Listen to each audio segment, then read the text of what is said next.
How to use threading Lambda expressions in Kotlin example. Struggling with slow code? Learn a simple trick that makes your Kotlin apps faster and more responsive. Threading Lambda expressions can greatly improve performance with just a few extra lines. This quick video walks through a real example so you can use Kotlin coroutines like a pro. We can create threads by passing a Lambda instead of needing a separate runnable class. Here's an example.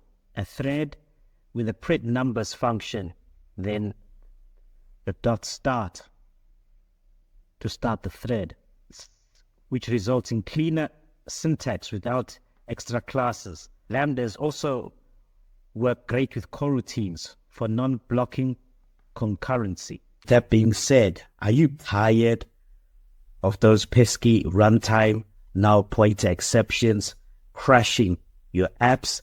Let us now take a look at another feature of Kotlin, null safety.